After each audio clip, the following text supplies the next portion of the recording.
5. febrúar. Við tökum fyrir fyrsta mál á dagskrá sem umræða aðalskipulag Reykjavíkur, borginni við Sundin, og þá tekur fyrstur til máls borgarfulltrúi Páll Hjaltason.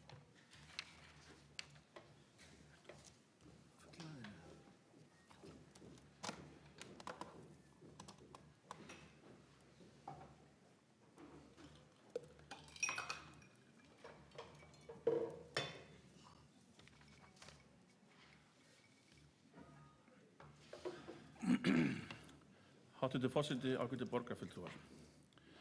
Við erum hér að hefja aðra umræðu aðalskipulag Reykjavíkur. Á síðasta borgarstjórnarfundi ræddum við aðalskipulagsdrögin almennt og ég nota tækifæri til að fara yfir helstu atriði þess. Einnig fór ég yfir þann langa tíma sem við tekið að vinna það, hið víðtæka samráð sem við haft og þá vinnuhópa sem stýrði þessari merkilegu og góðu vinnu. Ég fór einnig yfir þá 4 meginkafla sem eru að leiðarljósi í endurskoðuðu aðalskipulag Reykjavíkur, en þau eru borgin við Sundin, skapandi borg, græna borgin og borg fyrir fólk. Hverju þessara markmiða fylgt úr hlaði í aðalskipulagsbókinni með ítarlegum greinargerðum og í mörgum undirköflum. Við ætlum í dag að fjalla fyrsta meginkaflan sem borgin við Sundin. Borgin við Sundin að mörgu leyti viðeigandi nafn á opnunarkafla endurskoðaðs aðalskipulags Reykjavíkur. Það dregur fram landfræðilega stöðu borgarinnar á Nesinu, þar sem Reykjavík byggðist fyrst upp. Og þar hófst ekki aðeins byggð í Reykjavík, heldur einnig landnám Íslands, eins og þið vitið. Og góð náttúruleg hafnaraðstaða var til þess að verslun og þjónusta náði með tímanum fótfestu. Þéttbýliskjarninn sem myndaðist á 19. öld þróaðist frá höfninni og undraverðum hraða, tók hann yfir allt nesið. Á 1. öld óx hann frá því að vera lágreist þorp umhverfis Kvosinna í að teygja sig upp á fjöll og heiðar. Nærliggjandi sveitarfélög hafa síðan vaxið saman við Reykjavík og mynda nú eitt samfellt þéttbýlissvæði. En höfuðborgarsvæði telur nú 63% landsmanna. Byggð landsins hefur á síðustu öld verið að aukast á suðvesturhorninu Íslands umfram aðra landshluta og maður meðal annars lesa það að því að nú búa 80% landsmanna í klukkutíma akstursfjarlægð frá Reykjavík. Reykjavík langstærsta sveitarfélagið og telur 40% landsmanna eða 135.000 manns. Ég dreg þessa mynd upp af því að það mikilvægt að skilja að efling höfuðborgarinnar styrkir allt landið. Reykjavík ekki í samkeppni við önnur svæði á Íslandi, heldur í alþjóðlegri samkeppni ungt fólk, fyrirtæki, fjárfestingar, ferðamenn og viðburði. Efling borgarumhverfis Reykjavíkur með tilheyrandi styrkingu atvinnulífs, menntunar og menningar ein forsenda þess að landi geti staðið af sér efnahagskreppur og landflótta. Aðalskipulag Reykjavíkur leggur grundvöllinn að því hvernig við getum unnið á veikleikum borgarinnar og jafnframt hlúið að þeim innviðum sem allir eru sammála að séu sterkir. Breið sátt sameiginlega sýn það eina sem getur unnið gegn óvissunni. Hvernig verður þróun Reykjavíkur til ársins 2030? Hvað mun Reykjavík vaxa hratt og hvers vegna ber að stefna framtíðarbyggð borgarinnar í auknum mæli á nesið? Í þessu aðalskipulagi sýnt fram á að það felst mikil hagkvæmni í góðri nýtingu á sameiginlegum fjárfestingum borgarinnar í grunn þjónustukerfum, svo sem veitukerfum, götum og skólastofnunum. Þéttari borg dregur úr vegalengdum og minnkar bæði samgöngukostnað og mengun. Í aðalskipulaginu farið yfir umhverfismat á 4 ólíkum skipulagskostum sem ná til ársins 2050 og miða við mismunandi mikla þéttingu og ólíkar áherslur í byggðamynstri. Umhverfismatið sýnir að þeir kostir sem leggja áherslu á hefðbundin úthverfi með aðskildum íbúðasvæðum og atvinnusvæðum eru hvorki eins hagkvæmnir né eins umhverfisvænir og þeir sem gera ráð fyrir þéttri og blandari byggð. Það umhverfisvæn skipulagsstefna að byggja fremur á miðlægum svæðum en í útjaðri byggðar og því fylgja margir kostir, svo sem breyttar ferðavenjur og betri landnýting. Markmiðið því að skapa þétta borgarbyggð, þar sem atvinnustarfsemi og íbúabyggð fléttist saman. Þannig verður stuðlað að meiri nálægð heimila og vinnustaða. Íbúum verður fjölgað þar sem mikið störf og störfum fjölgað í íbúðahverfum.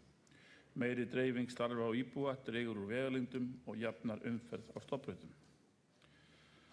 Það mikilvægt að borgin geti boðið upp á fjölbreytilegt húsnæði fyrir alla, bæði í þéttri borgarbyggð og í hefðbundnari úthverfum. Það sett fram í aðalskipulaginu skýr stefna til að ná fram gæðum byggðar, jafnframt þéttingu. Þetta sérstaklega mikilvægt því sagan kennir okkur að það ekki sama hvernig staðið að þéttingu byggðar. Það mikið talað byggðaþéttingu í skipulagsmálum, en hvað þétting byggðar? Hún getur vissulega verið margþætt og okkar ágæta tungumál nokkuð takmarkað þegar farið út í ólíkar skilgreiningar. Á ensku notuð orð eins og infill, densification, revitalization og redevelopment yfir ólíkar tegundir þéttingar. Tæknilega má segja að þétting byggðar sé einfaldlega betri landnýting, að fleira fólk og fleiri störf komist fyrir á viðkomandi svæði. En það ekki svo einfalt. Ef horft á borgina í heild út frá hagrænum og umhverfisvænum sjónarmiðum þýðir þétting byggðar betri nýting á fjárfestingu sveitarfélagsins eins og áður hefur komið fram. Þá hægt að horfa á þéttingu út frá gæðum byggðar og borgarlandslag, að hún feli í sér endurnýjun borgarinnar, þar sem úr sig gengin og illa nýttir borgarhlutar verði endurgerðir og umhverfið fyrir endurbætt. Þétting byggðar má síðan nota til að styrkja samfélagsgerð borgarinnar, jafnt félagslega stöðu hverfa eða hverfishluta, eða auka ákveðna starfsemi, þjónustu eða útivist. Að lokum mikilvægt að horfa ekki bara til umhverfis og hagræðis, heldur einnig þáttar sem eru menningarlegir, félagslegir og fagurfræðilegir. En þá erum við komin að öðru leiðarstefi aðalskipulagsins, nefnist Borg fyrir fólk, og verður fjallað á seinni borgarstjórafundi. Í kaflanum þétting byggðar og forgangsröðun farið yfir möguleg byggingasvæði innan núverandi þéttbýlismarka borgarinnar. Þau eru fyrst flokkuð með tilliti til þess hvort þau eru röskuð eða ekki. Röskuð svæði eru annaðhvort vannýttar lóðir innan byggðar eða úr sig gengin iðnaðar- og atvinnusvæði. Opin svæði eru að mestu vannýtt svæði innan byggðar sem ekki hafa sérstætt útivistargildi en eru þó í einhverjum tilvikum græn. Mikilvægt að engin útivistarsvæði að fara undir byggð samkvæmt þessu aðalskipulagi. Við mat á þróunarsvæðum innan byggðar tekið tillit til margra þátta, svo sem staðsetningar, gerð svæðis, samfélagsþátta, hagkvæmni, yfirbragð byggðar og að lokum skipulagslega stöðu og eignarhald. Alltaf verður lögð áherslu á að fjölga íbúum í grennd við stærstu atvinnusvæðin og skapa þannig forsendur fyrir breyttar ferðavinnur. Einnig mikilvægt að láta þau svæði njóta forgangs sem liggja vel við samgönguæðum, sérstaklega almenningssvæðum. Sérstaklega almenningssamgöngum. Þetta eru meðal annars svæði næst miðborginni og stærstu atvinnusvæðum á nesinu. Eins og áður hefur verið sagt þarf að hafa fjölmörg viðmið til hliðsjónar þegar forgangsröðun einstakra þéttingareita metin og má þar til að mynda nefna hvort fyrirhuguð uppbygging bæti félagslega stöðu hverfa, styrki yfirbragð byggðar eða stuðli að betri fjárfestingum borgarinnar. Mér langar að koma með smá aðvörunarorð því það mikilvægt að vera raunsær þegar þétting byggðar áformuð. Því hún getur haft neikvæðar hliðarverkanir. Þétting getur aukið óþarflega álag á gatnakerfi og þjónustustofnanir og við uppbyggingu íbúðarhúsnæðis alltaf fyrir hendi hætta á einhæfri íbúðagerð. Það því mikilvægt þegar þéttingaráform metin að hafa til hliðsjónar stefnu borgarinnar í húsnæðismálum og markmiðum aukin gæði byggðar og aukin lífsgæði íbúa. Í kaflanum blönduð byggð við sundin farið yfir lykil þróunarsvæðin 3 á þessu aðalskipulagstímabili. Þau eru í fyrsta lagi miðborgin og Gamla höfnin, í öðru lagi Elliðavogur, Súðavogur og í þriðja lagi Vatnsmýrin með jaðarsvæðum.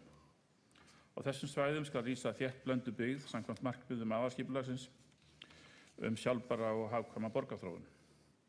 Með uppbyggingu þessara svæða og fjölmargra minni þéttingareita verður horfið frá áratuga langri útþenslu Reykjavíkur til austurs og vexti borgarinnar snúið inn á við.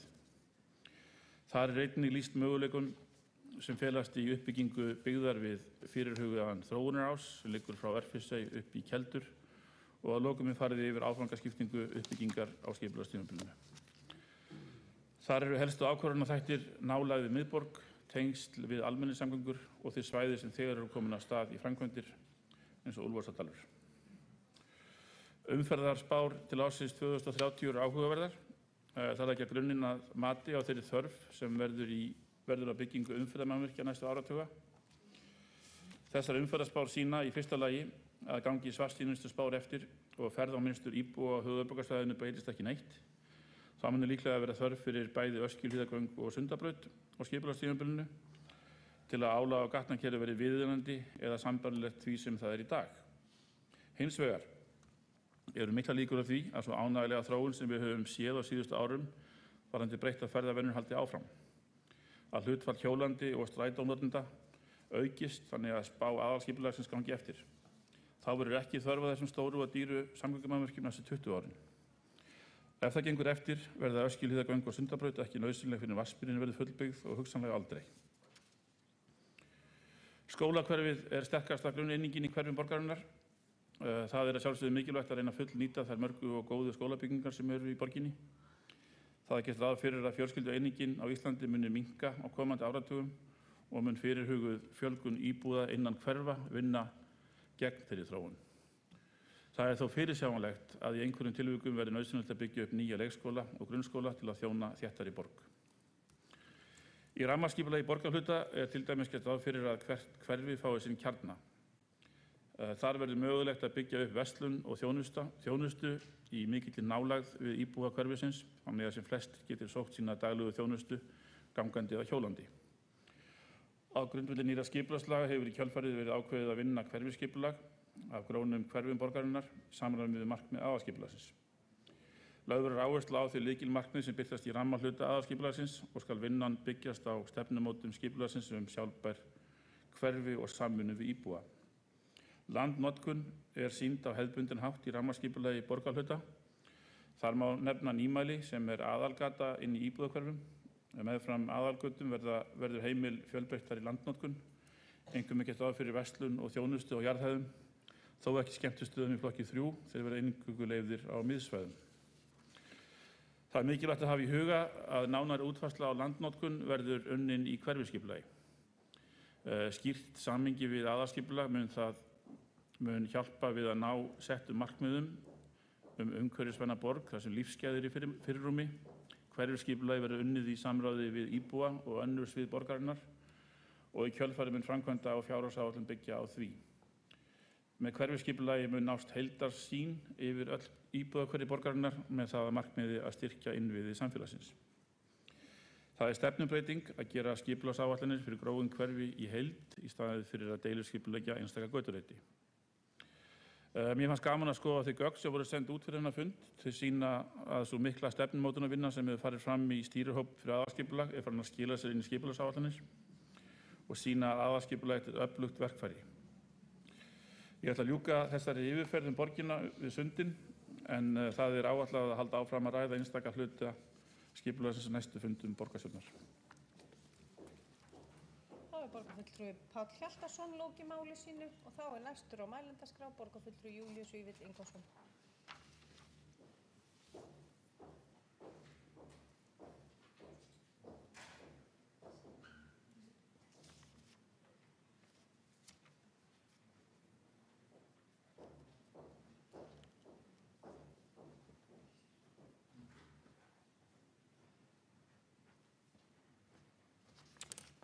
Forseti, ágætu borgarfulltrúar.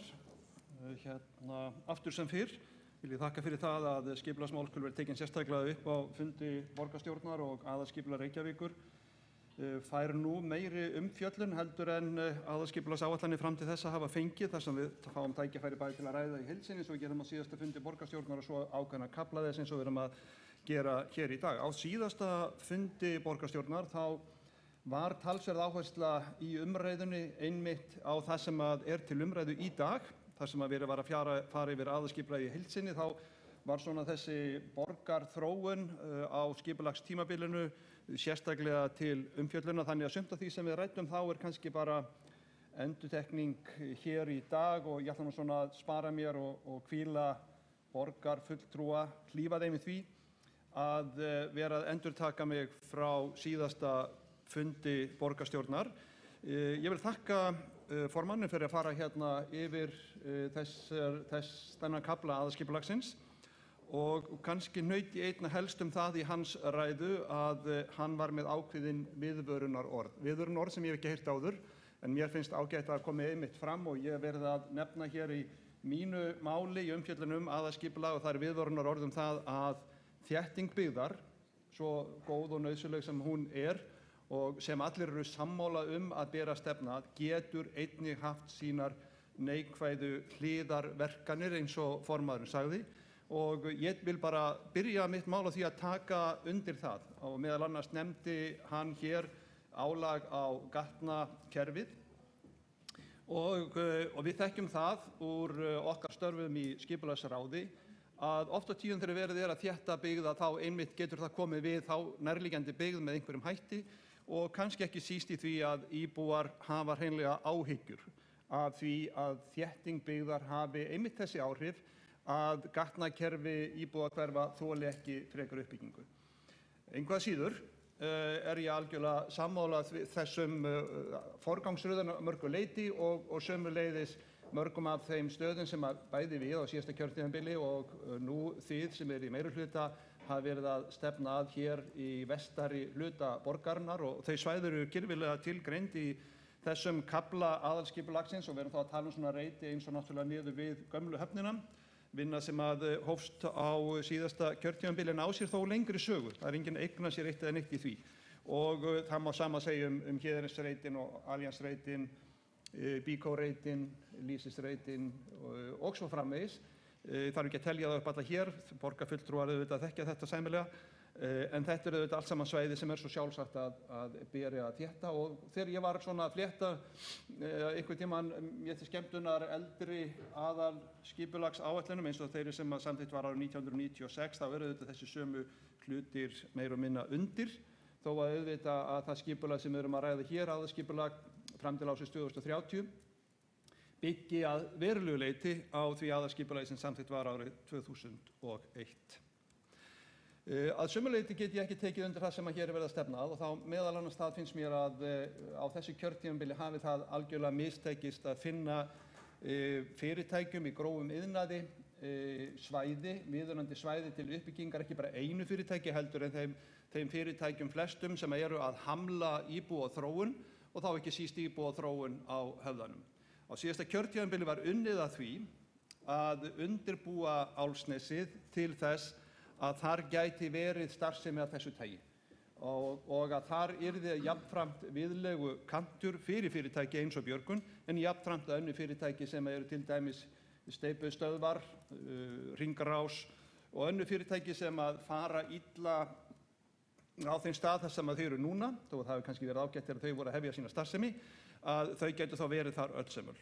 Fréttir upp á síðkastið það að fundin hafi verið ný staður fyrir Björgun undir Sundahöfn eru þetta áhugaverðar og rétt að skoða þær en það er nú bara einfaldlega svo að það er þá bara redding fyrir eitt fyrirtæki í stað þess auðvitað að hafa heildræna hugsun og taka máli fyrir í heildsinni upp á Álfsnesi og sömuleiðis eitt sem er auðvitað svolítið pínlegt en borgarfulltrúar hér vita auðvitað allir þó að það sé ekki rætt að þetta mál var komið á síður dagblaðana áður en að fyrirtæki sjálft Björgun hafði nokkuð mátt það segja.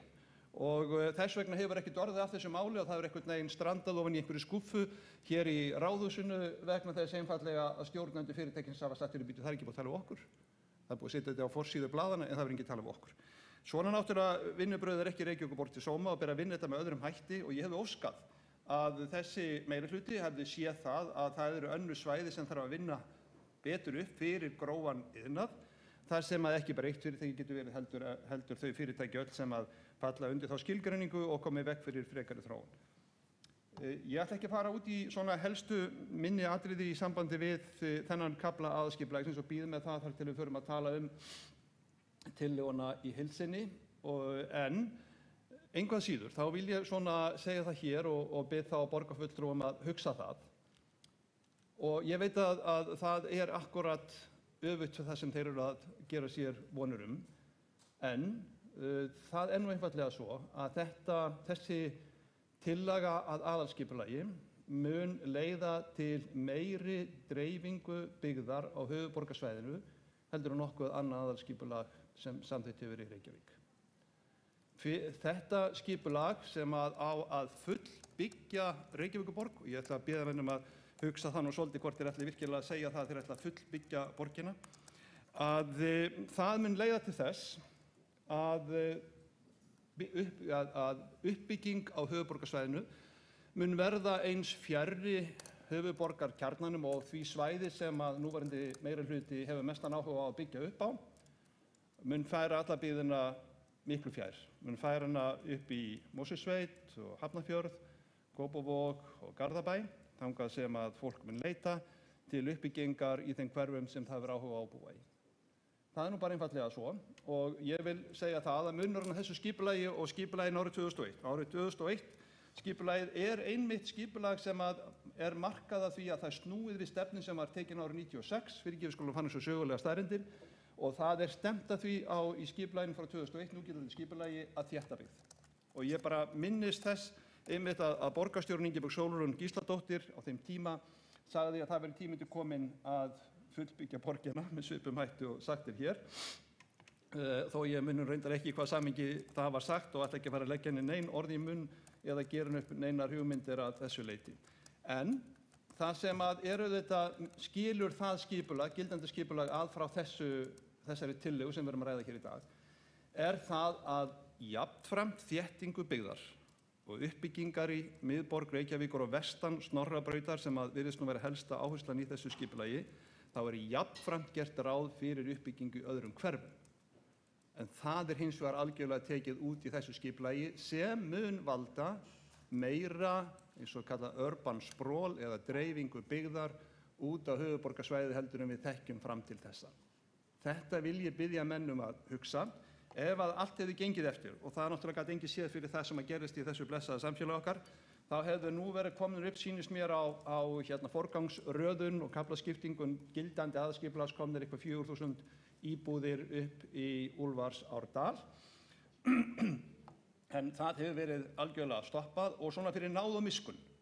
Eftir mikið jaml og japl og föður og meðal annars gagnrýni mína, þó ég veit nú ekki hvort hún haft nokkuð að segja í því sambandi, að þá er gert ráð fyrir því að 300 íbúðum séu bætt við í Úlfarsárdal, en þær eru 800 í dag og þar með talið að það sé fullnægjandi fyrir skólahverfi. Ég segi það hér fullum fetum 800 íbúðir á þessum stað og 1100 íbúðir á þessum stað fyrirgefiði er allt of lítið. Það er ekki fullnægjandi skólahverfi, það er ekki fullnægjandi hverfi, það getur ekki borið margt af því sem við viljum sjá í hverfum borgarinnar. Þetta er algjörlega frábær staður og hann var sérstaklega skoðaður fyrir aðalskipulagsgerðina árið 2001 og kom út sem einn allra álitlegasti staður til uppbyggingar á höfuðborgarsvæðinu vegna skjóls og áttar og bara alls umhverfisins. Þannig að þetta er að mörgu leyti hinn álitlegasti og besti kostur til uppbyggingar íbúðarhverfis, en því miður þá er það mín skoðun að það sé verið að koma í veg fyrir það getur orðið með þeim hætti sem að bæði íbúar og auðvitað ég er að tala fyrir hér í ræðustól í dag. Og svona til þess að ítrykka það sem ég sagði hér á síðasta fundi, að við verðum sem höfuðborg að líta aðeins út fyrir borgarmörkin þegar við erum að gera aðalskipulag þessu tagi. Og við vitum það vel að önnur sveitarfélög eins og Mosfellsbær, Hafnarfjörður, Kópavogur og kannski fleiri, kannski Garðabær sé komin á stað líka, en þessi sveitarfélög eru mjög langt komin með sín aðalskipulagsgerð og munu kynna hana sennilega á svipuðum dögum að við. Og þessi sveitarfélög er ekkert að taka sérstaklega tillit til okkar öðru leyti því að þau reikna með mjög mikilli uppbyggingu í stíl við það sem að svæðisskipulag ákvað á sínum tíma og var ekki góð skipting. Ég vil ítreka það. Á undanförnum 10 árum, svo ég endurteka það sem ég sagði hér síðast og kom nú reynda svar við, en ég vil benda á það að þetta er þróun sem mun halda áfram, en á undanförnum 10 árum þá hefur fjölgun íbúa hér í Reykjavík orðið 5,6%, en fjölgun íbúa á höfuðborgarsvæðinu hefur orðið 37%. Og þannig að þetta er nú svona svo þróun sem við komum til með að sjá, og ég ætla ekki að fara út í það hér að svona þegar maður fer að rýna í þessar tölur og leggja það saman, þá auðvitað kemst maður að því að sennilega er ofreiknuð þörf íbúða í Reykjavík á þessum 17 árum sem framundan eru á þessu aðalskipulagstímabili og ég ætla samt að láta það liggja milli hluta vegna þess að það er svona einhvern veginn óþarfa umræða og ég er þeirra skoðunar að aðalskipulag á ekki að vera algjörlega í einhverjum svona miklum smáatriðum, heldur horfa fram á tíman og horfa til þess að íbúafjölgun gæti orðið meiri og hvernig gæti orðið eftir líka árið 2030, sem er gert að vissu leyti í texta þessarar tillögu, þar sem að til dæmis að landfyllingin í Gufunesi er inni og það eru inni líka Geldinganesi sem þróunarsvæði, og ég kannski áttum ekki alveg á því hvernig maður líta á, og það kannski ágætt að formaður kemur þá og skýrir það út, hvernig maður líta á hinn svokallaða D-reit sem er hérna í miðborginni, sem er eina landfyllingi sem að mér virðist að sé ennþá inn á einhverjum kortum. Og hérna, það má kannski segja það að maður svona veltiði fyrir sér af hverju að eigi að hætta við alla landfyllingar nema hugsanlega eftir 2030 í Gufunesi.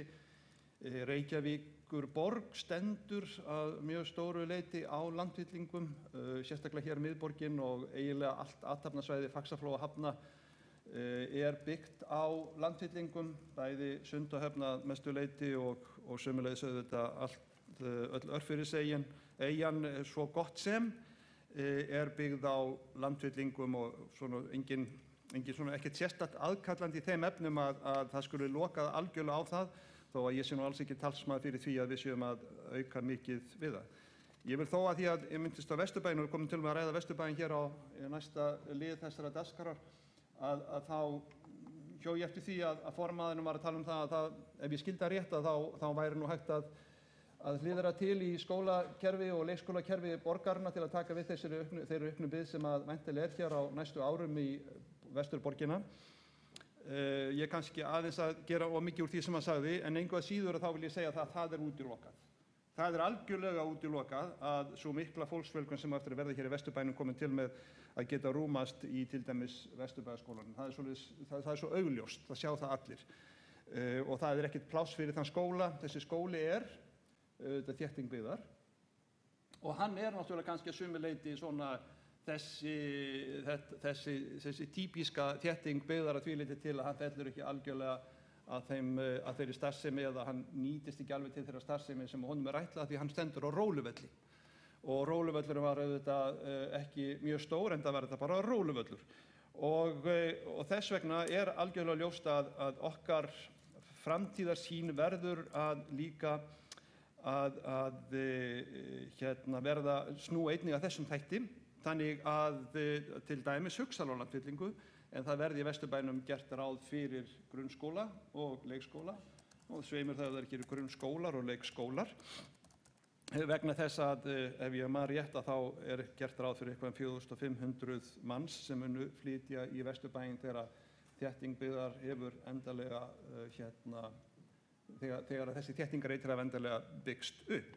Það er nú svo að sumt af því sem að unnið verða til þéttingarbyggðar eins og við sjáum til dæmis hér á Skúlagötunni hefur fyrst og fremst verið miðað við það að fólk sem að er að fara úr einbýlishúsum eða stærri íbúðum er að minnka við sig og er komið inn í íbúðir eins og á Skúlagötunni. Og það kannski getum við nú séð þegar við leið þarna og erum að ganga þessi svæði þar sem að Skuggi 101 og þessi hverfi að þetta svæði er svona, þegar maður er að rýna það þá sér maður að það er eiginlega engin börn þarna. Það er eiginlega ekkert í gangi, það er ekkert á ferðinni. En á móti kemur líka hitt að það er takmarkaður markaður. Það er ekki endalaust hægt að gera ráð fyrir því að barnlaust fólk flytji hér í Vesturbæinn. Það er náttúrulega ákveðin ómöguleiki því og það er kannski ástæðan fyrir því að þetta hverfi er ekki að seljast og byggjast upp með þeim mikla hraða sem menn gerðu ráð fyrir. Þannig að ég segi það hér að vilji menn þéttingu byggðar hér í Vesturbænum sem er auðvitað prýðilegt með hafandi reyndar viðvörunar formannsins svona bak við eyrað að þá auðvitað verður að huga að skólamálum í leiðinni sem ekki er gert í þessu skipulagi. Þannig að ég svona tel að því leyti til er það náttúrulega að svolítið kallað. Þar fyrir utan að þá finnst mér þessi þétting byggðar miðast full mikið við það að það sé verið að horfa á að Reykjavíkurborg verði bara til að byggjast upp vestan Snorrabrautar. Og miðað við svona þessar tölur sem að við getum lagt þetta saman að sjá með það að það er svona einn Akureyrarbær að bætast við í Reykjavík á þessu skipulagstímabili og hann á allur að vera vestan Snorrabrautar. Og þá vil ég biðja mennum svona aðeins að lygna aftur augum og velta fyrir sig hvort að það sé engin umferð á Akureyri og hvort að það þurfi ekki að gera ráð fyrir því að þessi mikla fólksfjölgun þurfi að fá rými og það þurfi að vera rými fyrir þetta ágæta fólk sem að þanga flyst til þess að komast heim til sín og að heiman og til vinnu, því að í til dæmis í Vatnsmýrinni samkvæmt tillögunni gert ráð fyrir 12.000 störfum, sem náttúrulega ekkert líktið og þá væntanlega bara mjög svipað því sem á Akureyri. Þetta vil ég svona setja bara í þennan búning þannig að menn getum svona svolítið séð það fyrir sér hversu mikið verið að stefna að þéttingu byggðar. En sem sagt, svona til þess að segja í sem fæstu orðum það sem ég að segja hér það, þetta skipulag ekki alls konar borg fyrir alls konar fólk. Þetta einhæfni, þetta að sumu leyti þröngsýni. Þetta að sumu leyti einhvern veginn horft fram hjá því að fólk hefur mismunandi skoðanir og mismunandi áhuga á að byggja á svæðum og að ala upp sín börn. Og ég get gert náttúrulega samanburð á því hvernig hverfin eru hér í Vesturbænum og svo í öðrum hverfum borgarna eins og Gráu í Breiðholti og Grafarholti og öðrum stöðum, og við sjáum að það eru plúsar og mínusar. Og það bersýnilegt að margt ungt fólk, barnafólk, að setja fleiri plúsa við úthverfin heldur en miðborgina. Og þetta bara staðreynd og við eigum auðvitað þá að tala til þess fólks og sinna því fólki og hafa aðstæður og þjónustu fyrir það fólk ekki síður en þá sem vilja búa í Vesturbænum, því það eru hreint ekki allir sem vilja gera það. Þá borgarfulltrúi Júlíus Vífill Ingvason lokið máli sínu og þá næstur á mælendaskrá borgarfulltrúi Hjálmar Sveinsson.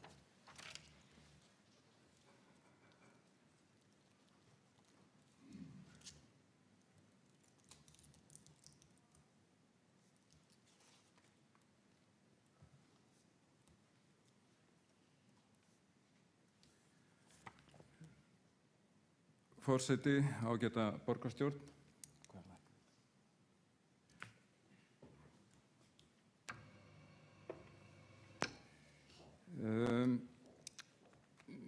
Mér fannst gæta ákveðinnar vantrúar í máli borgarfulltrúans Júlíusar Vífils Ingvasonar á Reykjavík sem valkosti fyrir búsetu. Og þegar ég tala Reykjavík þá á ég við borgina Reykjavík, ekki heiðar og móa langt fyrir utan borgina í hinu svokallaða græna belti, heldur einmitt þetta byggða landslag sem við köllum borg, sem að einkennist af mikilli auðn vegna þess hvernig borgin hefur þróast. Hún hefur þróast eins og eyjar, hún þróaðist fyrst í reina hringbrautar eins og allir þekki, en síðan út af ýmsum ástæðum, meðal annars vegna þess að hérna ríktu kýr og kindur yfir ákveðnum svæðum lengi vel. Það var út af eignarhaldi á túnum og annað slíkt, hafði einhver ástæðu fyrir því það er einhver ástæða fyrir því hvernig borgin þróaðist meðal annars.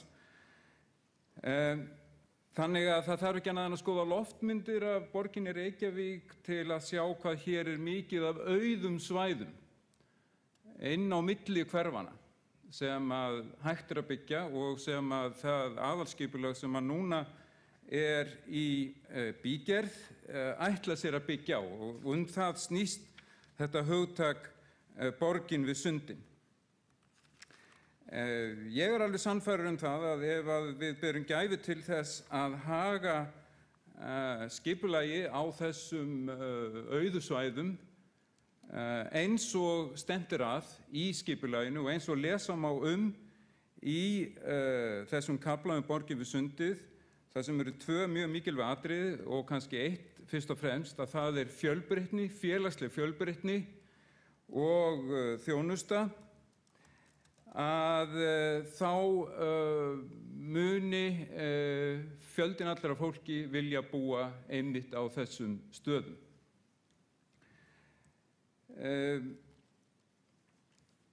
Ég verð líka að segja það að ég algjörlega ósammála þessari mynd sem að borgarfulltrúinn dró upp af því hvernig sem sagt hann fannst mér draga upp þá mynd að þetta aðalskipulag sem við erum að vinna, sem að ég til vera tímamótaskipulag, að það muni þvert á móti leiða til þess að byggðin dreifist ennþá meira út, og það kvíðvænleg framtíðarsýn.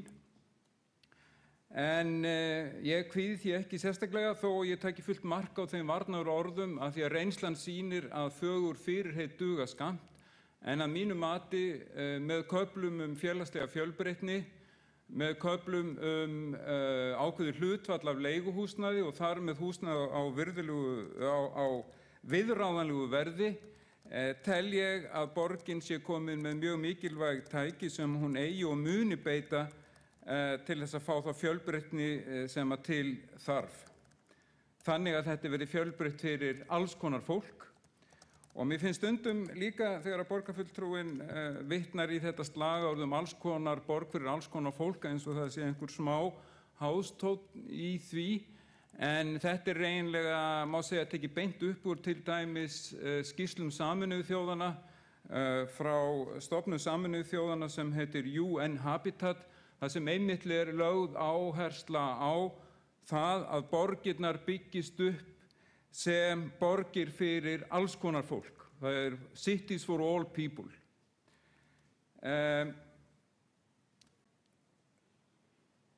Borgir eru í tísku í dag, þær eru hin hagkvæma eining sem að ég held að Ingibjörg Sólrún Gísladóttir, sem við vitnum í hana, aftur með leyfi forseta, að aldamóta árið 2000 að þá spáðu því margir að borgríkið væri að taka við þjóðríkinu og það hefur orðið einhver bið á því. En Ingibjörg Sólrún Gísladóttir sagði grein sem að birtist eftir hennar í greinasafninu Ísland á nýrri öld að borgin væri að taka við af, eða borgríkið væri í vissum skilningi að taka við af þjóðríkinu sem hagkvæm skipan valds og verkefna. Og þess vegna allstaðar verið að tala borgirnar, allstaðar verið að tala möguleika þeirra og niðurstaðan alltaf svo sama. Hún sú að það þurfi að gera borgirnar ennþá skilvirkari, ennþá hagkvæmari og það beri að stefna þéttingu borganna og það beri að stefna að auknum félagslegum fjölbreytileika borganna því að borgirnar hafa þróast undanfarna áratugi af ýmsum ástæðum út í það að vera borg aðgreininga.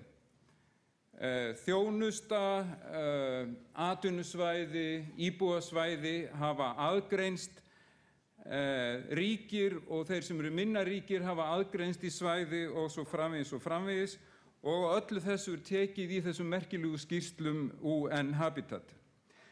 Og eitt það líka sem að sífellt verið að tala og það eru lífstílstímarit og fræðileg tímarit sem eru sífeltlega að fjalla lífvænleika borganna. Við munum fjalla meira það á öðrum borgarstjórnarfundum og þá vekur það til dæmis bandaríska ráðgjafafyrirtækið Mercer sem að sérhæfir sig í mannauðsstjórnun og öðru því líku sem að með ákveðin stuðul sem heitir Livable Cities eða Living Cities, ef mann rétt.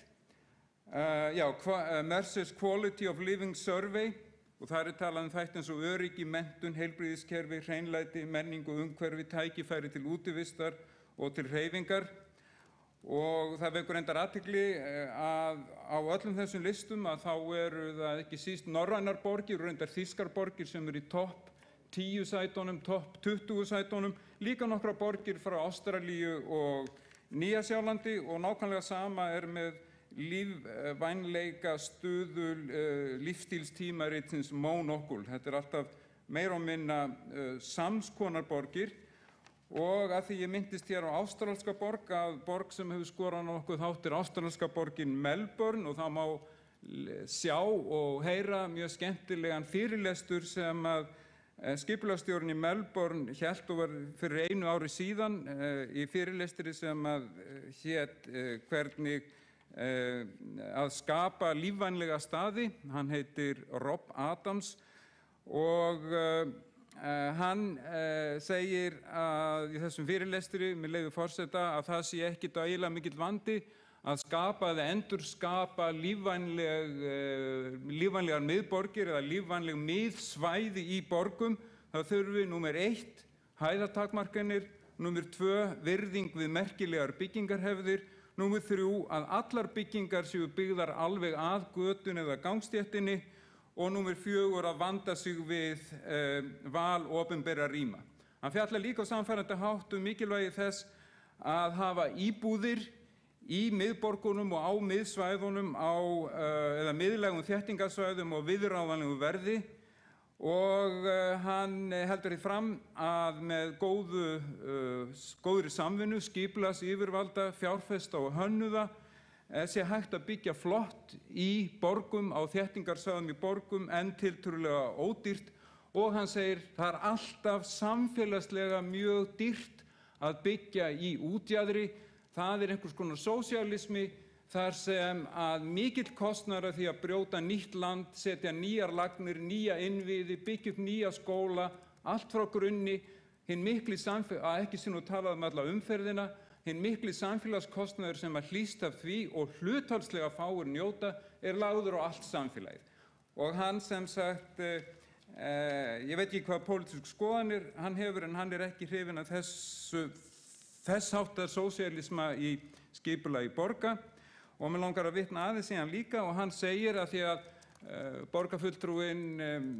borgarfulltrúunum virtist framtíðin vera kvíðvænleg og þetta hljómar eins og kannski kaldhæðni hjá mér, ég bið þess ekki skilið þannig að það reynslan sýnir að við þurfum að stíga þessi skref mjög varlega. Ég hef orðað það áður á þessum fundum. Mörg fyrirheit samvætti við þéttingu byggðarinnar hafa ekki gengið eftir nema takmörkuðu leyti. Það hafa komið út skýrslur það og rannsóknir íslenskar það. Ein sem héti Veðjað á vöxt kom út í Háskólanum í Reykjavík og sýndi það meðal annars hvernig óraunhæfar skipulagsáætlanir borgaryfirvalda, bæjaryfirvalda, þær geta haft gríðarleg áhrif. Þannig að það mjög mikill ábyrgðarhlutur að gera mannfjöldaspár og líka þegar síðan hvert sveitarfélag lokar sig af og gerir sínar eigin mannfjöldaspár, margfaldar þær og ætlar að byggja allt í einu. Allt þetta liggur fyrir og fjölbreytt til þess að lesa. En ég var að tala framtíðina og Rob These Adams, forstöðumaður borgarhönnunar í Melbourne í Ástralíu sem hefur náð frábærum árangri því að gera Melbourne að lífvænlegri borg eins og það kallað eftir ákveðnum stuðlum. Hann segir framtíðin ekki kvíðvænleg. Til að ná árangri þurfum við bæði pólitískar og skipulagslegar lausnir og við þurfum að draga upp skýrar myndir af framtíðinni til að ná óttanum út úr umræðinni. Og ég held að þetta sé akkurat okkar verkefni og þetta meðal annars það sem við erum að gera með því að ræða mjög mikið þetta á þessum fundum, taka hvern kafla fyrir sig í opinni umræðu og vonandi, ég veit ekki hvað margir eru að hlusta á okkur núna, en vonandi mun þetta allt saman með einhverjum hætti seytla út í samfélagið og meðan verið að leggja lokahönd á nýtt aðalskipulag fyrir Reykjavík sem að mínum mati tímamótaplagg að þá muni smám saman samfélagið uppfyllast áhuga og ástríðu fyrir því sem að við erum að gera vegna þess að það tekst ekki nema allir séu nokkurn veginn á sömu blaðsíðunni, sömu aðalskipulags blaðsíðunni.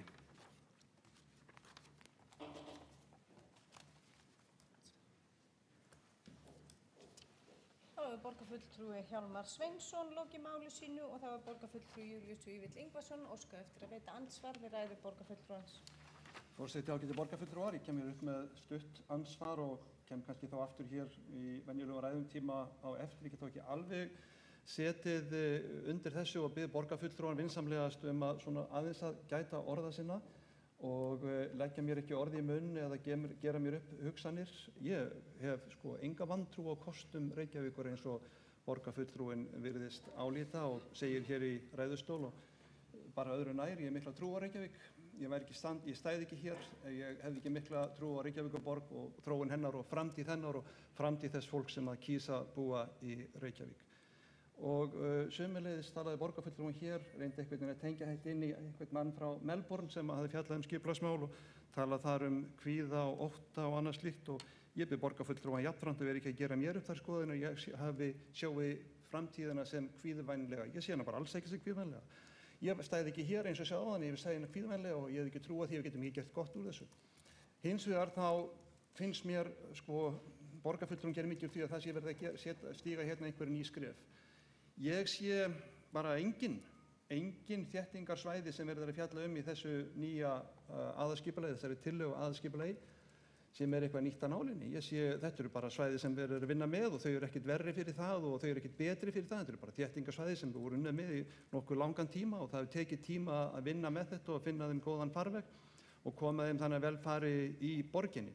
Og mér finnst alveg óþarfa borgarfulltrúinn sér að gera sér upp að hér sé eitthvað stórkostlegt og meira heldur en það er. Þetta er bara ágætt að mörgu leyti en þetta er líka mjög gallað og borgarfulltrúinn fjallar á engan hátt, minnist ekki orði á það, hvernig Reykjavíkurborg getur brugðist við því að ungt fólk, sérstaklega barnafólk, er að leita annað. Það er ekkert með ríka eða fátæka að gera eins og borgarfulltrúinn gerir sér upp hér. Þetta er bara með fjölskylduformið og það fólk sem er á þeim aldrei að það er að byggja þak yfir höfuðið og það bersýnilega hefur trú á öðrum svæðum heldur en þeim sem við erum með í boði hér í Reykjavík í dag. Og það er miður og við því ber að bregðast og það er helsti galli fyrir tillögu sem við erum að fjalla hér. Borgarfulltrúi Júlíus Vífill Ingvason lokið við það að veita andsvar og þá næstur á mælendaskrá borgarfulltrúi Sóley Tómasdóttir.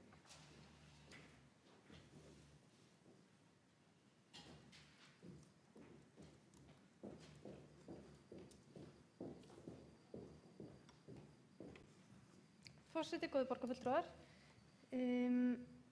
Mér fannst og sagði það hér í síðustu umræðum aðalskipulagslega góð hugmynd að við skildum ræða þetta svona oft en svo þegar ég kem hérna upp núna í annað skiptið í röð og eigum mörg skipti eftir að þá veit ég ekki alveg hversu miklu er við að bæta í raun og veru. Ég ætla ekki að hafa þetta langt hér í dag, sérstaklega ekki þar sem að þessi kafli sem við erum að fjalla núna fjallar borgina við sundin, fjallar þéttinguna og rökstyður ágætlega það sem að ég fór yfir í fyrri ræðu minni hér fyrir 2 vikum eða 3. Mér langar samt og ég bara ítreka það hversu ánægð ég er með þá hugdirfsku sem að einkennir þetta aðalskipulag að það skuli eiga að þétta byggðina jafn mikið og tillagan sýnir og að þessi þétting skuli vera skynsamleg, að hún skuli ekki vera einmitt eins og formaður skipulagsráðs fór hér yfir áðan eða vonandi verður hún ekki til þess að auka of á umferð, bílaumferð eða skapa þau vandræði sem að þétting byggðar getur skapað.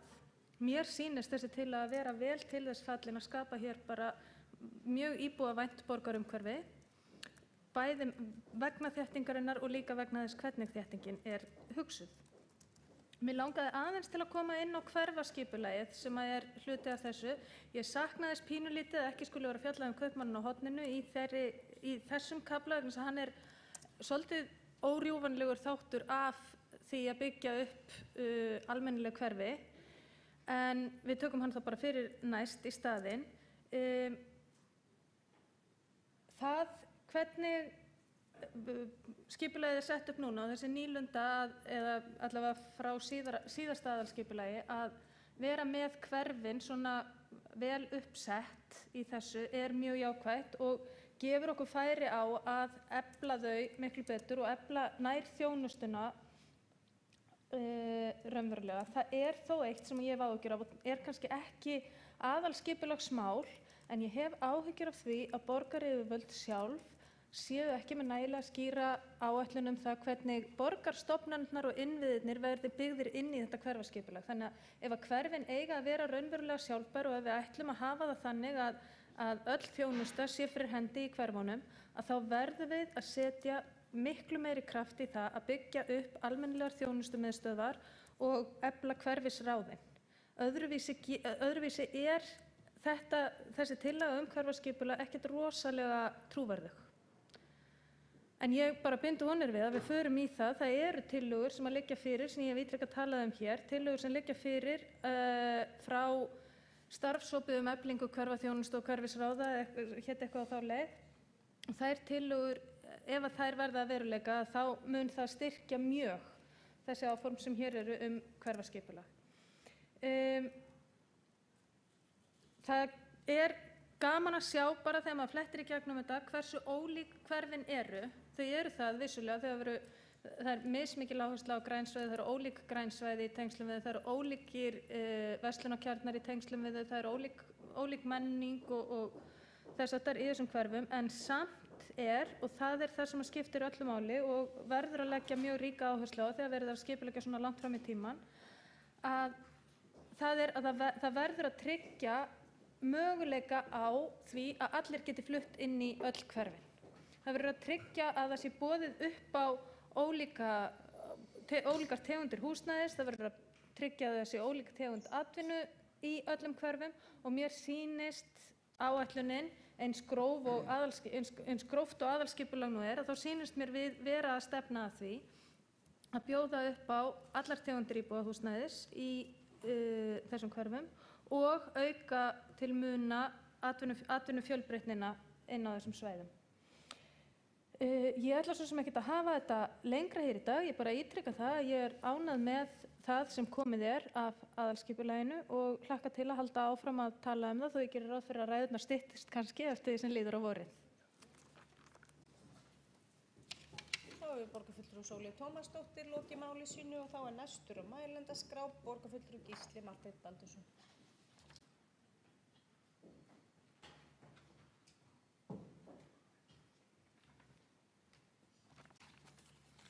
Forseti, ágæta borgarstjórn. Ég ætla að byrja á að taka undir með þeim ræðumanni sem talaði hérna á undan mig, borgarfulltrúa Sólveig Tómasdóttur, að þetta aðalskipulag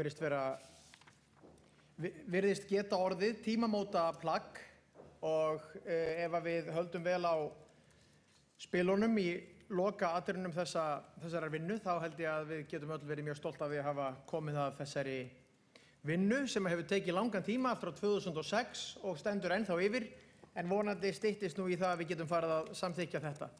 Yfirskrift þess hluta aðalskipulagsins sem hér til umfjöllunar Borgin við sundin,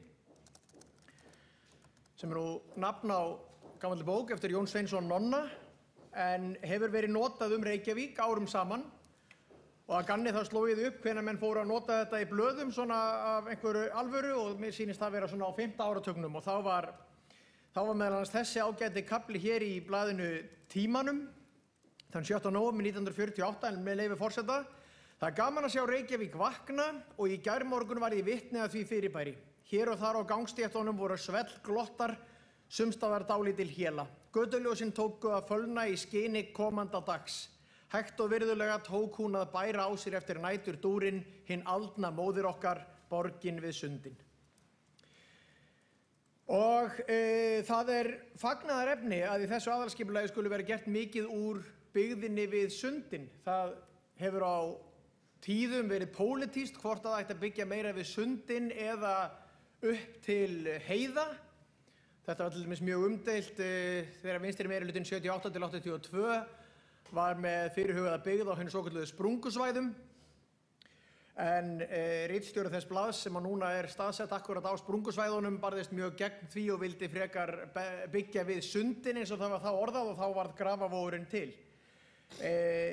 Þessi umræða löngu komin í glattkistuna eða gleymskuna en það hefur við öll verið sammála byggð bæði upp á heiðum eins og Breiðholti eða meðfram ströndum eins og verið að skipuleggja hér í þessu aðalskipulagi.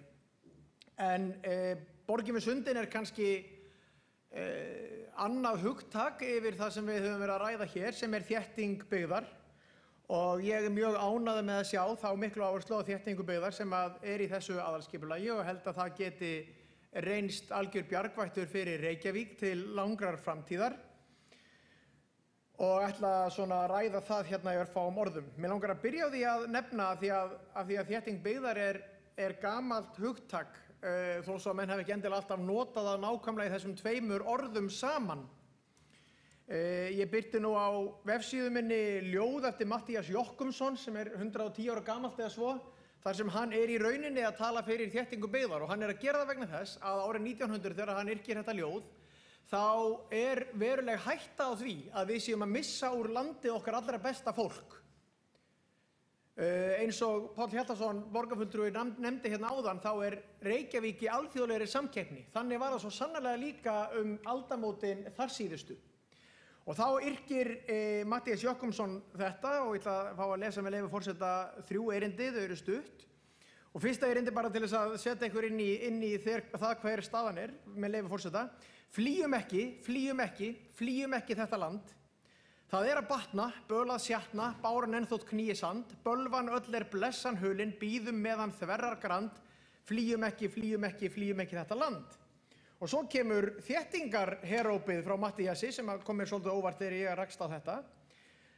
Flytjum saman, byggjum bæi, bæir skópu hverja þjóð, einangrið auðnu voði, etur líf og merg og blóð, strjálbyggðin stefnuleysi, steypir líð á feigðarslóð, flytjum saman, byggjum bæi, bæir skópu hverja þjóð. Fjölmennið fóstra þjóða, færum saman kotin strjál, borgarlíf brunnur dáða, borgir vekja líf og sál. Leysa fólk úr deyfð og dróma, dumbum gefa heyrn og mál, fjölmennið fóstra þjóða, færum saman kotin strjál. Hér orðar Matthías nákvæmlega það sem við erum að tala hérna, nákvæmlega það sem borgarfulltrúi Hjálmar Sveinsson var að tala hérna áðan, hvernig borgir laða fram það besta í hverjum og einum, hvernig samskipti manna gera okkur sem heild að stærri einingu heldur í samanlagðir hlutir okkar myndu gera. Víða heim á sér stað núna það debatt sem muni eiga sér stað út af þessu aðalskipulagi, sem debattið það hvort við viljum þétta byggðina eða halda áfram að dreifa henni. Ennþá eru ýmsir sem telja að það sé rétt að byggja fleiri ný úthverfi, færa fyrir því ýmiss konar rök, en ég mjög eindregið í hópi þeirra sem telja að nóg sé komið af útþenslu Reykjavíkur og nú eigum við að byggja inn á við. Búsetuóskir nokkuð sem kannað reglulega og Reykjavíkurborg á ýmsar kannanir á búsetuóskum þeirra sem hér búa og ítrekað hefur komið í ljós í könnunum búsetuóskir að það nýbyggingasvæði sem ungt fólk velur helst Vatnsmýri. Þegar fólk beðið að nefna það á hvaða nýbyggingasvæði það helst myndi vilja búa og svo gefin upp þau svæði sem til greina koma, meðal annars Úlfarsfellið og Vatnsmýrin og fleiri svæði, þá hefur Vatnsmýrin alltaf haft vinninginn. Og það ekki bara ungt fólk sem svarar þannig, heldur allur almenningur. Þannig að það þarf ekki að þrengja þýðið neitt niður til þess að fá þá niðurstöðu. Það má líka nefna til sögunar fasteignaverð, sem svona leið markaðarins til þess að segja okkur hvar fólk vil helst búa. Nýlega kom könnun á vegum Landsbankans á húsnæðisverði á höfuðborgarsvæðinu. Þar kemur í ljós að fermetraverð hvergi hærra og hefur hvergi haldið sér betur heldur en á Melum og Högum, sem nú eitt fyrsta úthverfið hér í Reykjavík og hérna rétt fyrir vestan okkur. Þar sem sagt hæsta íbúðaverðið per fermetra. Og þá var gaman að segja frá því að það líka eitt þéttasta hverfið í Reykjavík. Aðallega Melarnir, það náttúrulega lítið opin græn svæði og þetta fyrir aðeins eftir því hvernig menn teikna þetta upp. En Melarnir og Hagarnir eru klárlega í hópi allra þéttustu hverfana í Reykjavík og svo ég ítreki það, líka það sem með hæsta fermetraverð. Þannig að það ekki eins og íbúar Reykjavíkur séu að flýja þéttleikan, þvert á móti þá sækja þeir svo mjög í hann að íbúðaverðið rýkur upp. Og þetta var reyndar staðfest bara núna í sumar þegar að Jón Guðmundsson, fasteignasali á fasteignamarkaðnum, sagði núna í júlí, sumarið 2012, þá sagði hann með leyfi forseta, það ekki verið að selja allar stærðir og gerðir eigna eins og við hefðum viljað sjá. Staðsetning eigna virðist hafa mikil áhrif á kaup. Sala í úthverfunum hefur ekki náð sér á strik, segir Jón Guðmundsson. Mikil eftirspurn, hann heldur áfram með leyfi forseta, mikil eftirspurn eftir vel staðsettum eignum miðsvæðis og þær seljast vel. Eignir í úthverfunum seljast ekki jafn vel og í eðlilegu ástandi á fasteignasölumarkaði. Jón segir að fólk hugsi í auknum mæli fjarlægðir og kostnað við samgöngur þegar það í fasteignahugleiðingum. Vel staðsettar eignir í dýrari kantinum seljast ótrúlega vel. Tilvitnun lýkur. Vel staðsettar eignir.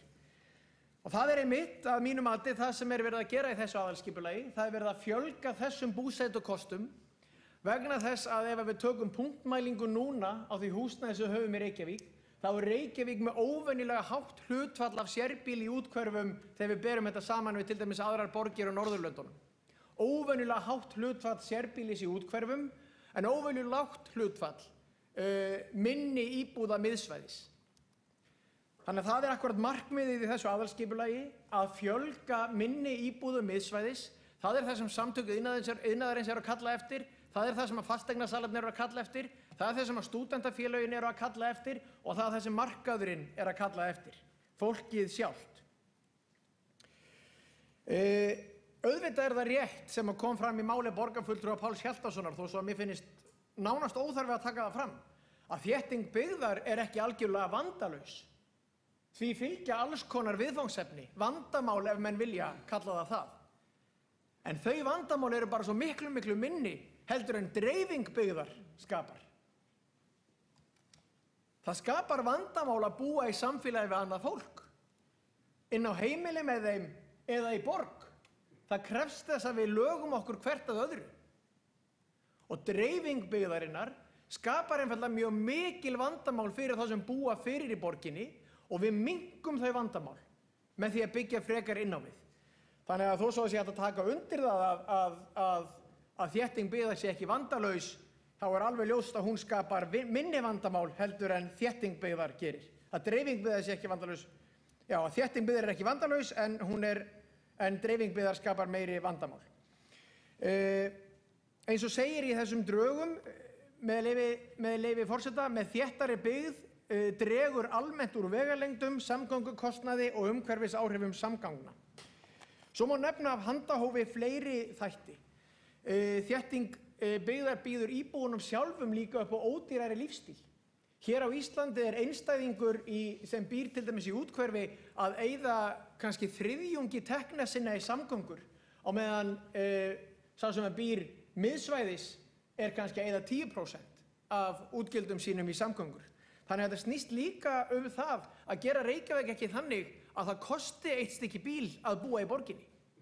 Við verðum að gera borgina þannig að þeir sem hafa minna á milli handana geti valið sér þann lífstíl að eiga ekki bíl sem að kostar milljón á ári eins og við vitum að lágmarki samkvæmt útreikningum FÍB. Þétting byggðar líka öryggismál eins og borgarfræðingurinn Jane Jacobs benti á 7. áratugnum. Með því að hafa þétta borg þá fáum við fleiri út á gangstéttirnar sem gera þær svo aftur öruggari. Augu á götunum, kallaði hún þetta. Því fleiri augu sem eru á götunum, því öruggari verða þær. En þær gangstéttir þar sem enginn á ferli eru hættulegastar. Þétting byggðar laðar líka fram kaupmenn á hornunum, sem borgarfulltrúi Sólveig Tómasdóttir minntist á hér og við komum kannski inn á næstu fundum. Hún laðar fram þjónustu. Enda það svo að mesta hverfisþjónustan í þéttustu hverfunum.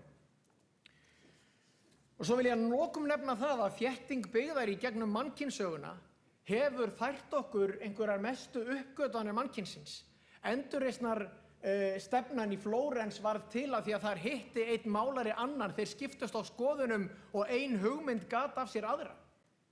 Sama í Aþenu sem að menn gleyma stundum að var álíka stór og höfuðborgarsvæði Reykjavík þar sem menn fundu upp nútíma heimspeki og starffræði. Af hverju? Af því að menn hittust á torgum og ræddu saman. Vissulega geta menn hist þó svo þeir keyri á staðinn, en það sem verið að kalla eftir í þéttingu byggðar eru tilviljanakennd samskipti fólks sem hittist á götum úti, á kaffihúsum eða hvar sem Þannig að virðulegi forseti, ég þakka fyrir þessa umræðu og ég bind miklar vonir við það að þetta nýja skipulag af Reykjavík muni ekki bara laða til Reykjavíkur hæfileika fólk hvaðanæfa að af landinu, heldur hvaðanæfa að úr heiminum, þannig að Reykjavík verði öflug, glæsileg og heimsþekkt borg fyrir upplýsta stefnu sem að tekur á móti öllum, þar sem borgarlíf verður, eins og Matthías Jochumsson kallaði það, brunnur dáða. Já, þá hefur borgarfulltrúi Gísli Marteinn Baldursson lokið máli sínu og þá borgarstjóri næstur á mælendaskrá. Virðulegi forseti, ágæta borgarstjórn. Ég vil byrja á því að þakka fyrir góð og gáfuleg orð. Ég vil sérstaklega þakka borgarfulltrúa Gísla Marteini Baldursinni fyrir að flytja ljóð og meira að segja mjög gott ljóð. Og það alltaf merki eitthvað gott þegar við komum hér upp og förum með skáldskap. Þá eitthvað gott að gerast. En ég vil bara þakka fyrir þessa umræðu. Þetta rosalega inspírerandi að við séum hér að tala borgin okkar og við erum að tala hana upp og það ásetningur okkar og markmið að gera borgina betri og okkur finnst vænt þessa borg og við erum að tala sérkenni hennar og fegurð og líka svona hallarisganginn á henni sem líka krúttlegur á sinn hátt og borgin hefur byggst upp með sérkennum sínum og áherslum ýmissa ástæðna vegna en það sem mér finnst svo gott að við ætlum að tala þetta nýja aðalskipulag, við ætlum að tala borgina og við ætlum að gera það lengi og mér finnst svo gott að við erum að tala borgina upp og ímynd borgarinnar hefur verið mér mjög hugleikin, það að segja ímynd Reykjavíkur og hún líður svolítið og hefur svolítið liðið fyrir neikvæða ímynd hér á landi og það þykir til dæmis ekki tiltökum mála að halla orði á Reykjavík eða tala hana af óvirðingu eða fólkið sem í henni býr. Það hefur ekki þótt neitt tiltökumál og jafnvel bara hið besta skemmtiefni og það hefur gjarnan verið þannig að í Reykjavík búi svona, næstum því liðleskjur, fólk sem kannski kann ekki mikið, veit ekki mikið, hefur bara tíma svona til að spökulera í hlutum og kynna sér mismunandi kaffitegundir en síðan sko, og líka bara þegar við sjáum til dæmis umræðu í fjölmiðlum Reykjavík að þá lítur hún oftar en ekki að þessum neikvæðu og hallarislegu hlutum mannlífsins. Til dæmis sóðaskapur, glæpir eða einhvers konar erfiðleikar en kannski minni áhersla á alla gleðina sem á sér stað í borginni. Og yfirleitt svona það sem að þykir fréttnæmt og það bara í eðli hins fréttnæma að það ekki jafn mikil áhersla á þetta jákvæða og fallega eins og hið neikvæða og óhugnanlega. En sko ímynd Reykjavíkur í útlöndum er allt önnur og aftur og aftur Reykjavík á listum erlendra fjölmiðla eða samtaka yfir áhugaverðustu borgir í heimi og man nú ekki nákvæmlega, var það ekki CNN Travel sem valdi Reykjavík einn af 10 áhugaverðustu borgum í heimi. Reykjavík er valin sem áhugaverður staður til að fylgjast með á næsta ári og Reykjavík er meira og meira hipp og cool borg sem með mikla sérstöðu sem aðrar borgir hafa ekki og sérstæða okkar hún kemur ekki síst fram í fólkinu sem í borginni býr og auðvitað borgarskipulaginu Reykjavík er heimsborg með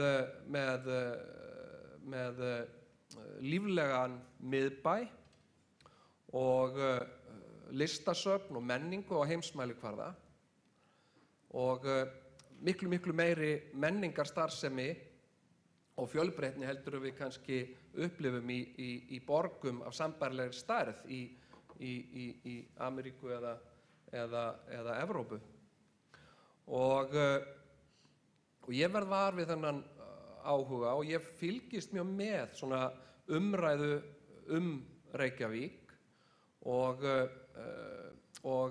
ég fæ frá útlendingum alveg rosalega jákvæð viðbrögð við upplifuninni af Reykjavík og fólk bara algjörlega heillað af borginni eftir að hafa dvalið hér og við erum núna í ákveðnum úrslitum fyrir stóra íþróttakeppni sem á að halda hér hugsanlega og erum að berjast titilinn við Miami og Reykjavík er gay-friendly borg og það eru alls ekkert allar borgir og eftir því tekið og mér var boðið núna á dögunum til Karlsruhe í Þýskalandi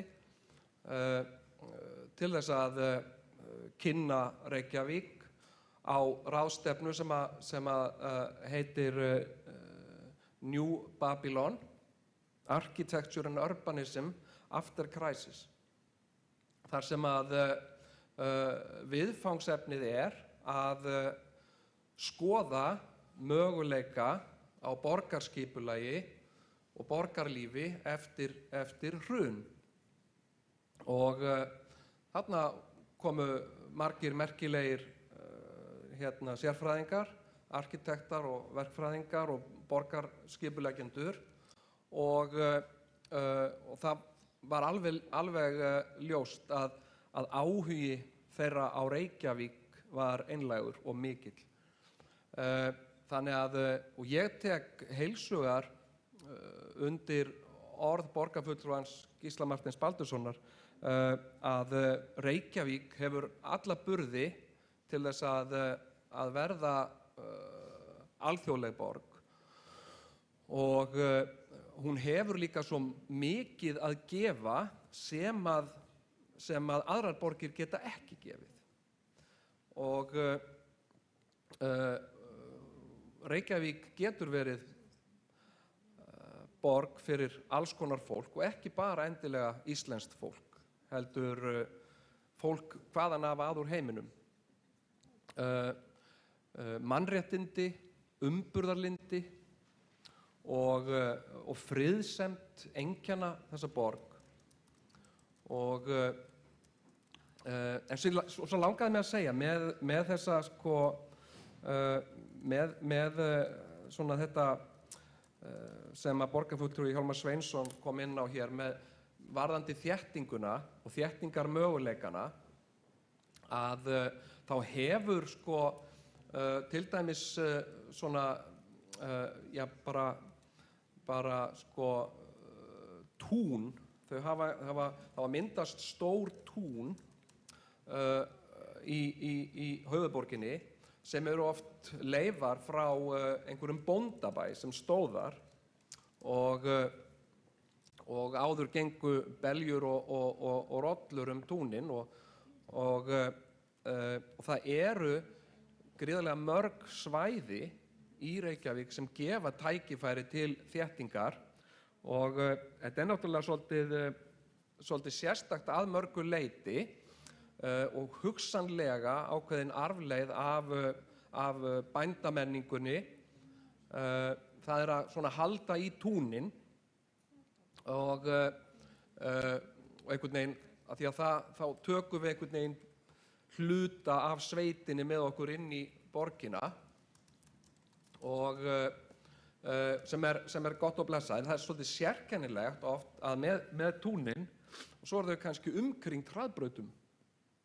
Þannig að það ekkert hægt að fara í sveitasæluna öðruvísi en að vera umkringdur umferðargný og svifryki og öðrum afleiðingum bílaumferðarinnar.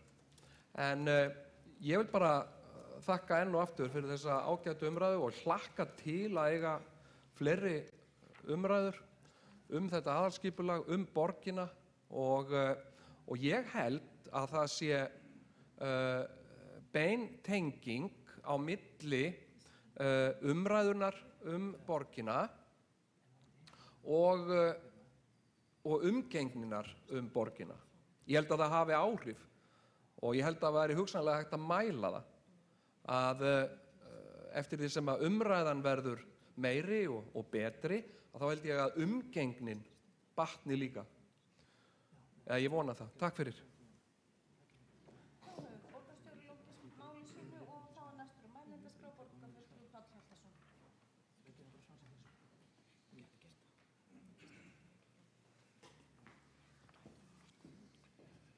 Háttvirtur forseti, góðir borgarfulltrúar. Ég ætla nú ekki að hafa þetta langt. Ég ætla að þakka fyrir góðar umræður og fínar umræður. Og ég er bara þakklátur og ég er ánægður með alla umræðu þessa hluti. Og ég setti nú ég sagði nú þetta sem að borgarfulltrúar hafa nokkrir tekið upp eftir mér, að þétting er ekki vandalaus. Og ég gerði það nú að vissi ástæðu að gera umræðuefni af því að við getum, af því að þó að sé mín sannfæring að aðalskipulagið er mjög gott og mjög sterk og góð sýn, þá er verkefnið alls ekki búið þó að aðalskipulagið sé eins og það er. Og það verður alls ekki vandalaust að uppfylla þau háleitu markmið sem þar fara fram og þar eru sett fram, og við þurfum að vanda hvert skref. Og það er ekki að ástæðulausu heldur að það þarf að fara varlega. Það er alveg ljóst að það er að fara í gang nýtt byggingartímabil. Og það liggur bara í loftinu og við sjáum það inn á borðum skipulagsráðs að orðið að ballið er að byrja aftur. Vonandi verður það ekki eins mikill hrunadans og var dansaður hérna á árunum fyrir 10 árum síðan eða á 5 árum fyrir hrun.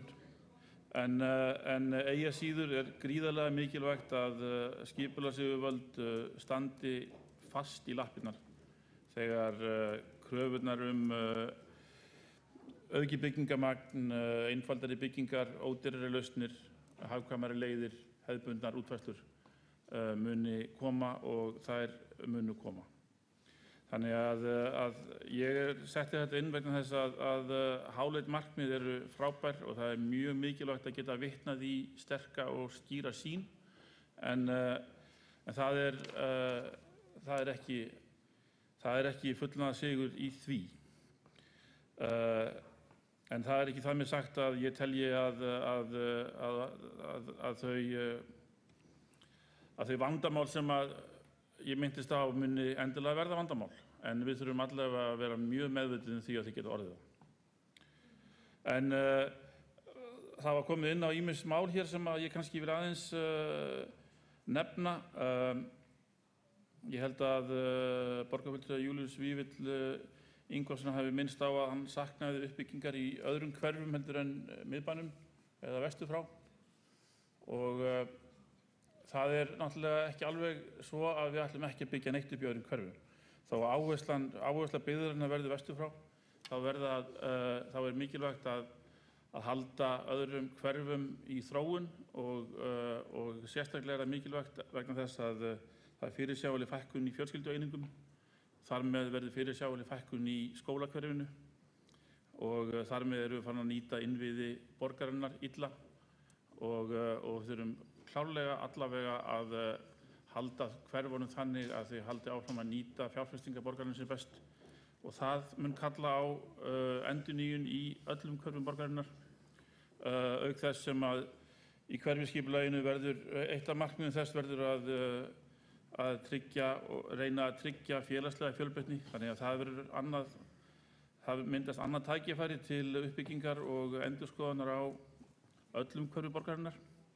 Þannig að það er klárlega þannig að öll hverfi borgarinnar verði endurskoðuð og öll hverfi borgarinnar fara í endurskipulagningu þó að áherslan á þéttingu byggðar verði klárlega hér á nesinu vestamegin fyrst og fremst, á þessum 3 svæðum sem ég taldi upp. Borgir eru aldrei fullbyggðar. eða allavega verið mjög seint fullbyggðar og ég held að það verði mörg hundruð ár í að borgir eins og Reykjavík fullbyggist. Einu borgirna sem ég svona hef komið til sem að ég geti séð þessi fullbyggðar eru kannski Salzburg og Feneyjar. Þær eru svona 3000 ára gamlar frá tímum Rómaríkis og hérna eru mætti líklega kalla þær fullbyggðar. En 100 ára borgin okkar á ansi langt í land með að vera fullbyggð og vonandi heldur hún áfram að þróast og bætast og verða ríkari og fyllri og ævintýralegri heldur en hún er í dag. Og tækifærin eru klárlega mikil. Það kom upp líka umræða hjá Júlíusi Vífli Ingvarssyni landfyllingar og við erum að falla frá landfyllingum í þessum skipulagsdrögum. Það er alveg rétt. Auðvitað er Reykjavík og sérstaklega Kvosin og miðbærinn í kringum höfnina og fleiri svæði tala ekki Sundahöfn byggð á landfyllingum og út af fyrir sig ekkert við því að segja. Það er hins vegar dálítið eins og landfyllingar, dálítið eins landfyllingar og með nýhverfi í úthverfum að það er svo auðvelt að fylla upp land og byggja þar. Það er svo auðvelt að taka nýja mýri og ræsta hann út og setja vegi. Það er miklu flóknara að byggja inn í borginni. Það er miklu flóknari að nýta borgina betur og það er spurning hvað við setjum áhersluna. Ef við setjum áhersluna áfram út í sjó, upp á heiðar, þá fer hún ekki inn í borgina. Og það er mín sannfæring að núna á þessu skrefi í þróun Reykjavíkurborgar þurfum við að fókusa inn í borgina. Og við megum ekki við því að dreifa athyglinni, að gefa þessa leið út, þessa auðveldu leið að búa til nýtt land eða ræsta fram nýja mýri eða nýja heiði. Við þurfum að taka af ábyrgð á því og finna leiðir til þess að byggja borgina upp inn á við. Og það er eins með, varðandi skólahverfi, það er eins og ég sagði áðan, það þarf klárlega að fylla upp í gömlu hverfin til að vega á móti fyrirhugaðri þynningu í fjölskyldustærð og til að halda þeim skólum fullnýttum. Og alveg rétt hjá borgarfulltrúa Júlíusi Vífli Ingvarssyni að mesti skorturinn mun klárlega verða hérna í Vesturbænum og fyrstur þó að sé hægt að byggja við Vesturbæjarskólann þá mun klárlega myndast fyrst þörf fyrir nýja skólabyggingar og leikskólabyggingar hér í Vesturbænum og það þarf að taka á því. Það er ekki allt leyst í þessu aðalskipulagi og það er nú eins og ég segi, það er ýmis handtökin eftir en það er alveg rétt, það þarf að finna því framtíðarlausn. Fyrsta væri náttúrulega klárlega að byggja við Vesturbæjarskólann en síðan þyrfti að skoða varanlegri lausnir til framtíðar. Ég ætla nú ekki það var nú alltaf einstakur ræðumaður en borgarfulltrúi Gísli Marteinn og ég ætla nú ekki að tala það en við viljum taka undir það sem hann sagði með íbúagerð í Reykjavík. Þær eru einhæfar. Þær eru ekki bjóða ekki upp á það fjölbreytni sem borgir sem Reykjavík er að verða þurfa að bjóða upp á.